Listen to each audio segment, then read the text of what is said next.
언젠간 이 눈물이 멈추길 언젠간 이 어둠이 거치고 Assalamualaikum warahmatullahi wabarakatuh.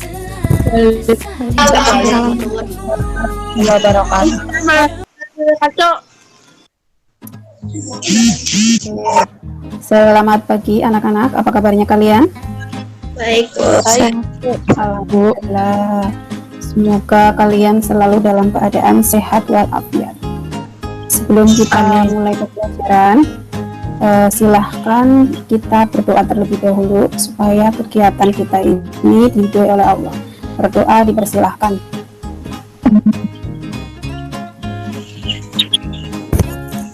Oke, selesai. Oke, setelah itu silahkan kalian absen online dulu melalui link yang sudah Bu Guru bagi di WA Group. Ya, di pertemuan sebelumnya kita sudah mempelajari tentang sistem pencernaan manusia. Ya, kemarin itu kita mempelajarinya tentang organ, fungsi, dan proses pencernaan. Perlu kalian ketahui, yang namanya proses pencernaan manusia itu terkadang mengalami kendala atau gangguan. Ya, gangguan yang terjadi itu nanti akan berpengaruh kepada fungsi dari organ pencernaan tersebut. Nah, pada kesempatan kali ini kita akan mempelajari gangguan pada sistem pencernaan manusia. Ya. Perhatikan artikel berikut ini. Ya, Guru ambil dari Tempo. Di situ diperlihatkan bahwa 40% orang di dunia itu mengalami gangguan pencernaan. Bahkan 40% orang dunia itu mengalaminya. Nah, pertanyaannya adalah mengapa gangguan pencernaan banyak dialami oleh seseorang? Nah, untuk itulah kita hari ini akan mempelajarinya. Ya, tujuan pembelajarannya apa? Tujuan pembelajaran hari ini adalah melalui penjelasan guru dan LKPD atau lembar kerja peserta didik. Ya, peserta didik dapat menjelaskan tentang gangguan pada sistem pencernaan manusia dan upaya untuk menanggulanginya dengan benar. Manfaatnya apa? Nah, kalau kita paham, menguasai tentang materi pembelajaran hari ini akan lebih menjaga pencernaan kita. Karena ya, jadi ayo kita belajar tentang gangguan sistem pencernaan manusia supaya kita dapat mengetahuinya dan supaya kita dapat menanggulanginya apabila sudah terlanjur mengalami atau kita bisa mencegah ya, supaya kita tidak mengalami gangguan tersebut. Ya kan, seperti kita ketahui, mencegah itu lebih baik daripada mengobati. Nah, perhatikan dua gambar berikut ini. Ada gambar A dan gambar B. Gangguan pencernaan apa yang mungkin dialami? Ada yang tahu? Kan? Lambung. Kalau yang B? Diare. Nah, kalau kalian sudah mengetahui, sudah menerka bahwa yang A itu adalah emah Bu Guru, kemudian kalau yang B itu diare. Nah, sekarang kalian ajukan pertanyaan ya, kalian identifikasi masalah. Silakan ajukan pertanyaan sebanyak-banyaknya apa yang ingin kalian ketahui tentang dua jenis gangguan pencernaan tersebut. Penyebabnya apa lagi? Oke, upaya mengatasinya bagaimana? Ya, kurang lebih ada berapa tadi? 4. Nah, untuk menjawab keempat permasalahan ini, nah, ayo belajar ya. Mari kita sama-sama belajar tentang materi ini ya. Nah, untuk itu silahkan kalian secara berkelompok ya, mengerjakan LKPD yang sudah Bu Guru bagi melalui WhatsApp group. Untuk kemudian perwakilan kelompoknya mempresentasikan hasil dari LKPD tersebut. Bu Guru kasih waktu 15 menit dari sekarang. Silahkan perhatikan video pembelajaran berikut ini. Masih ingatkah proses pencernaan yang terjadi pada lambung? Perhatikan video berikut ini. Kanis dilakukan oleh Terdengar suaranya? otot lambung yang meremas dan mengaduk makanan. Pencernaan kimiawi dilakukan Kurang dengar, Bu.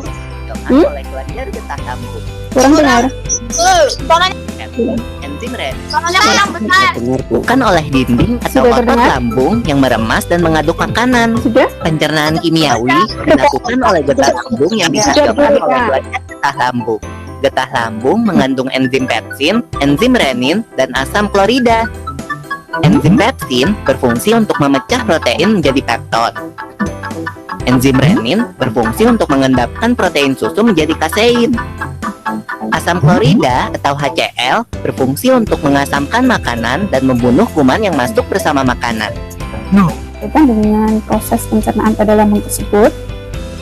Nah, apa yang terjadi jika proses pada lambung tersebut itu terganggu hasil lambung sehingga menyebabkan perut kita menjadi perih? Gangguan pencernaan apa? Namanya penyakit apa? Kalau kalian itu mengalami gangguan di lambung, terus perutnya perih.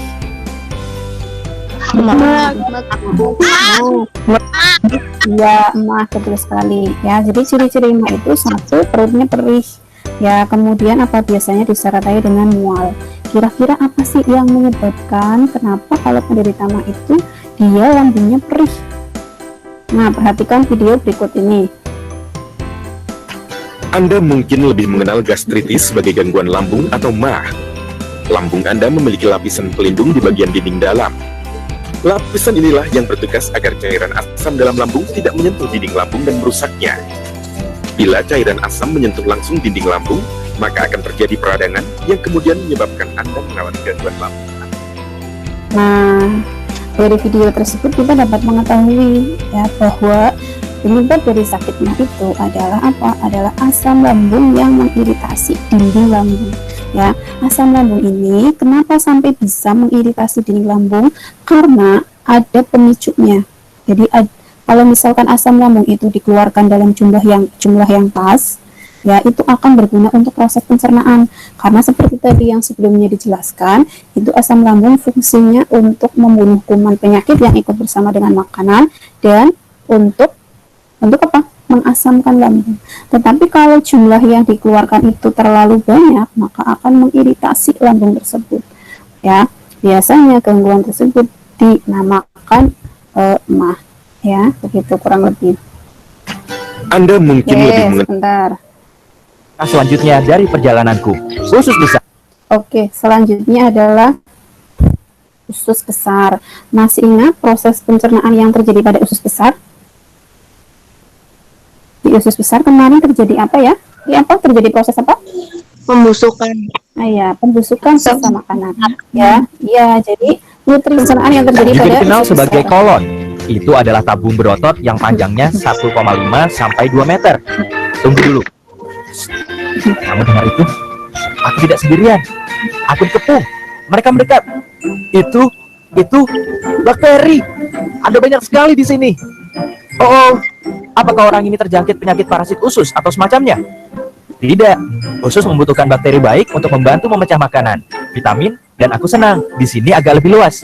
Jika tak memakai gelembung pelindung rahasiaku yang mewah, aku pasti akan berbicara kepadamu sekarang sebagai bubur ampas air kekuningan. Saat kontraksi otot ini mendorongku melalui usus besar, semua air diisap dariku. Bentuk terakhirku, feses. Yap, tinja, kotoran, apapun itu sebutannya, itu terbentuk di usus besar.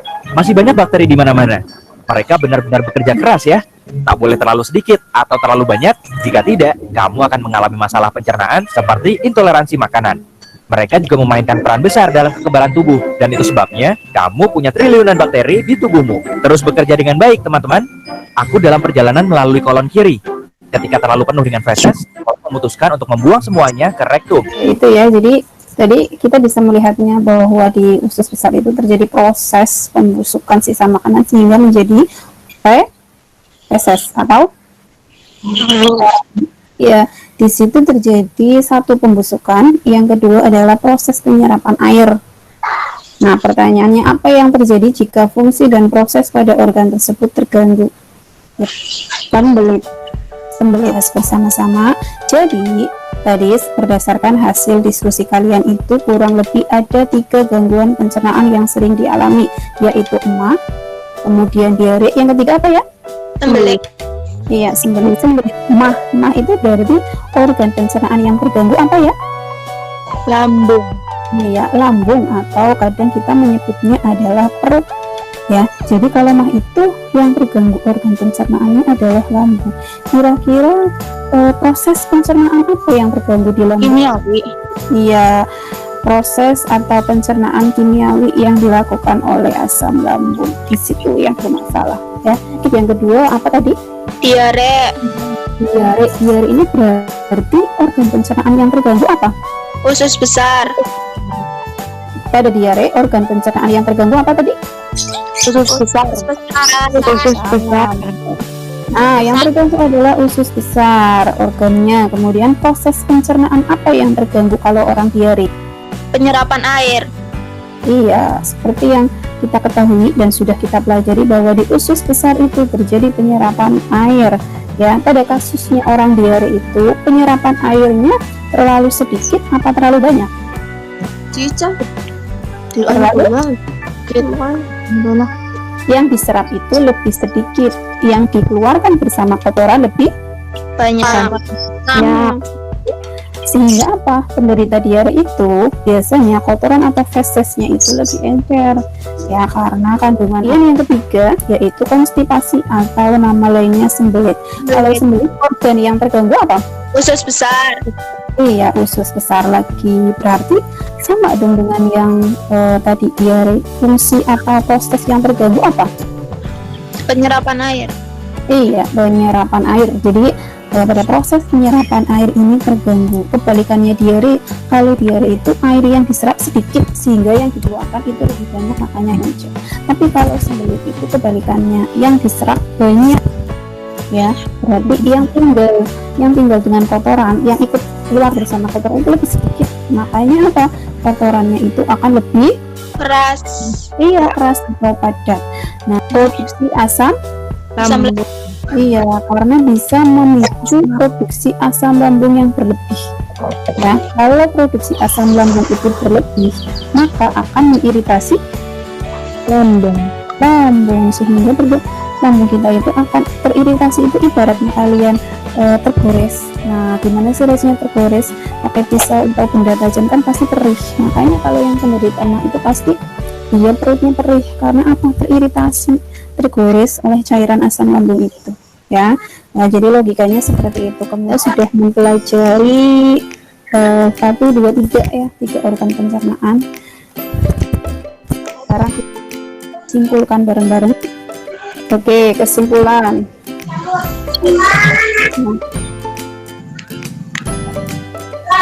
Gangguan pencernaan itu terjadi karena apanya yang terganggu? Gangguan pencernaan pada manusia itu terjadi karena fungsi organ pencernaan yang terganggu dan apanya lagi? Proses pencernaan terganggu. Proses pencernaan yang terganggu. Kemudian kesimpulan yang kedua apa?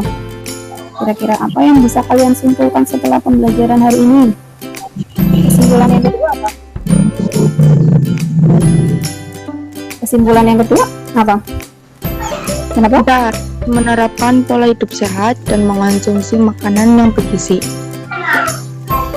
Oke, jadi memang kita harus menerapkan pola hidup sehat dan mengkonsumsi makanan yang bergizi dan bersih agar sistem pencernaan kita tetap sehat. Ya, pola hidup sehat itu selain makan makanan yang bergizi, olahraga, makan teratur, dan mengkonsumsi makanan yang bergizi serta bersih.